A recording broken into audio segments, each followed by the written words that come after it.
L'info éco avec Capital. On démarre avec le chiffre du jour, 600 000 € ou la somme dépensée par Valérie Pécresse pour faire appel à des prestations externes de conseillers en communication pendant la présidentielle.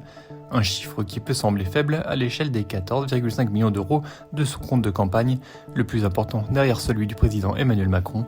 Néanmoins, Valérie Pécresse est de loin la candidate qui a misé le plus gros sur ce poste de dépense, en pure perte puisque sa campagne a été ponctuée de maladresse et s'est finalement soldée par le pire score de l'histoire de la droite française. La question du jour, est-ce la fin des frais bancaires injustes ? Les députés Renaissance, ex et LREM, ont déposé un amendement au projet de loi en faveur du pouvoir d'achat qui doit permettre de limiter les frais d'incidents bancaires prélevés indûment.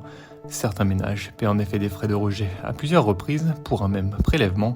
Si en théorie, la loi permet aux particuliers victimes de ces ponctions multiples d'être remboursés, la réalité est tout autre et peu connaissent ce droit.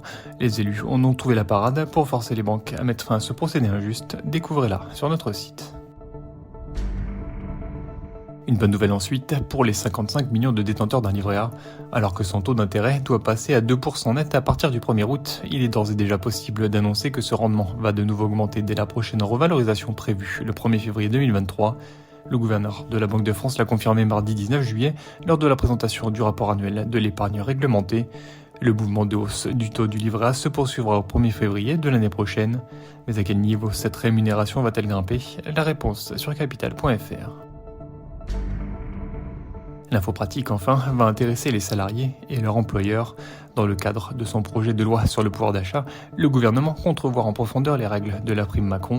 Au-delà du triplement du plafond de versement à 3 000 €, voire 6 000 € en cas d'accord d'intéressement dans l'entreprise, il est prévu de modifier le régime fiscal et social auquel est soumis ce dispositif. Retrouvez sur notre site les contours de la nouvelle version de la prime Macron qui vient d'être validée par l'Assemblée nationale. C'était l'info éco avec Capital.